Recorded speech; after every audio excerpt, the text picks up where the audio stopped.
On a eu pas mal de fuites et même quelques images à propos des futurs Galaxy Z Flip et Galaxy Z Fold et on en parle maintenant. Des fuites, il y en a eu pas mal ces derniers mois, mais là tout récemment, on a eu quelques images qui nous provenaient directement de leakers polonais qui ont pu mettre la main sur une vidéo de présentation des deux smartphones.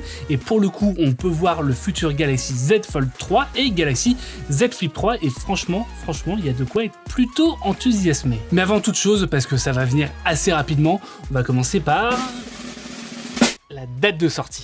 En fait, traditionnellement, c'est au cours de l'été que Samsung va présenter ses Galaxy Note, ces smartphones qui sont équipés de grands écrans et de stylets, sauf que cette année, a priori, il n'y aurait pas de Galaxy Note qui serait présenté par Samsung, parce que forcément, ils ont un peu perdu de leur superbe ces dernières années. Faut dire que des grands écrans, on en retrouve également sur les Galaxy S, et puis des stylets, on en retrouve aussi quelque part sur les Galaxy S, puisque le Samsung Galaxy S21 Ultra, il est compatible avec le stylet S Pen, et a priori, ça serait pas le seul. Bref, tout ça pour vous dire qu'a priori, ce sera dès le mois de juillet qu'on aura droit à la présentation des Samsung Galaxy Z Fold 3 et Z Flip 3, et pour le coup, il y a quelques nouveautés qui ont l'air plutôt intéressantes. La première de ces nouveautés, je vous en parlais à l'instant, ce serait le stylet, parce que le Galaxy Z Fold 3, a priori, sera bien compatible avec le stylet S Pen. Faut dire que c'était une fonctionnalité qui était attendue dès l'an dernier avec le Samsung Galaxy Z Fold 2, sauf qu'à ce moment-là, Samsung n'était pas encore suffisamment confiant dans son écran, et cette année, ça a l'air d'être le cas. Mais alors pourquoi est-ce que c'est si difficile de rendre compatible un smartphone pliant avec un stylet?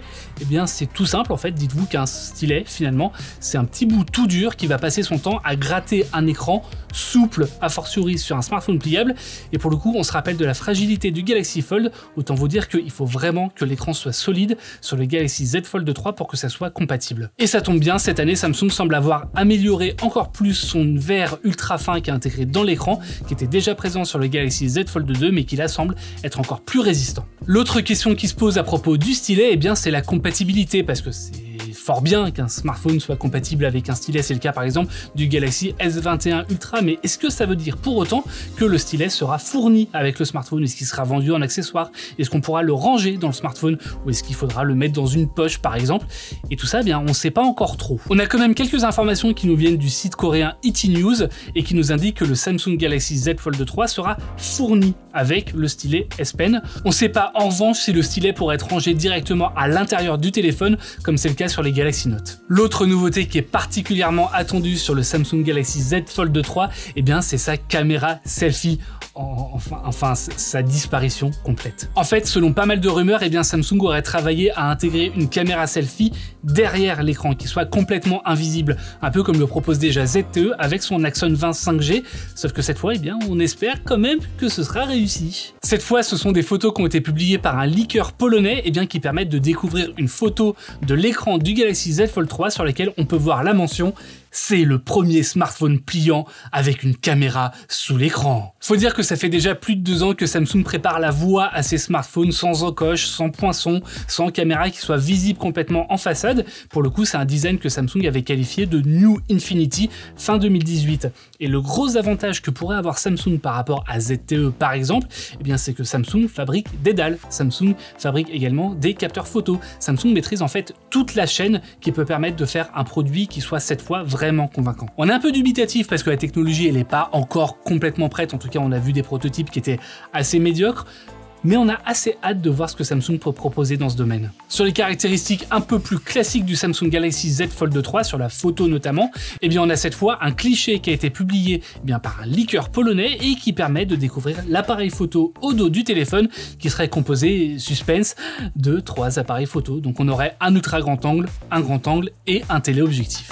Au début de la vidéo, je vous disais qu'il y aurait plusieurs smartphones pliables de Samsung qui sont attendus pour cet été, et le deuxième smartphone pliable, évidemment, ce serait le successeur du Samsung Galaxy Z Flip, le Samsung Galaxy Z Flip 3. Oui, je sais, il nous ferait un petit peu comme Microsoft qui a sauté la version Windows 9 pour passer directement à la version Windows 10, et cette fois on n'aurait du coup pas de Galaxy Z Flip 2, mais directement un Galaxy Z Flip 3. Ce choix finalement il semble assez logique parce que Samsung a déjà fait le coup il y a quelques années lorsqu'ils avaient voulu unifier la gamme Galaxy S avec la gamme Galaxy Note en mettant le même numéro. Cette fois, ils chercheraient à unifier les Flip et les Fold avec le même numéro. Et pour le coup, on a déjà pu profiter de quelques visuels, quelques photos, quelques extraits de vidéos qui ont été partagés en fait sur Twitter encore une fois et qui permettent de découvrir quelques-unes des nouveautés du Galaxy Z Flip 3. Évidemment, on retrouverait le même format que le premier Galaxy Z Flip avec un téléphone à clapet qui peut se fermer pour être rangé facilement dans une poche, y compris une petite poche, et on a quand même quelques nouveautés qui ont l'air plutôt intéressantes. C'est le cas notamment sur l'écran externe, le petit écran sur Galaxy Z Flip, je ne sais pas si vous vous en rappelez, l'écran qui est à l'extérieur du téléphone et qui cette fois serait bien plus grand sur les Galaxy Z Flip 3 puisqu'il permettrait non pas d'avoir une seule ligne avec un défilement des messages qui peut être assez long, mais d'avoir un message ou une notification complète sans avoir à attendre la fin du défilement ou alors à avoir à ouvrir son téléphone pour lire le message complet. Le téléphone devrait également profiter de 2 capteurs photo comme c'était déjà le cas sur le premier Galaxy Z Flip et on devrait avoir une petite originalité en termes de design puisque en fait on aurait une couleur un peu bigou.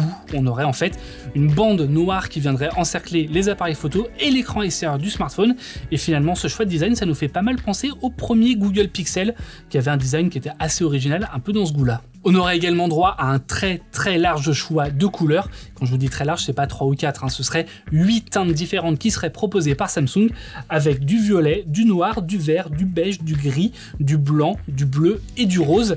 Et là aussi, on sent que Samsung vraiment cherche à cibler ce téléphone pour les gens qui apprécient particulièrement les couleurs, le design. Et rappelez-vous, le premier smartphone, le premier Galaxy Z Flip, il était déjà destiné essentiellement pour la gente féminine. Pour le prix et les caractéristiques des 2 smartphones, eh bien, faudra attendre jusqu'au mois de juillet puisque c'est à ce moment-là que Samsung devrait présenter les Galaxy Z Flip 3 et Z Fold 3, potentiellement avec une sortie dans les semaines suivantes.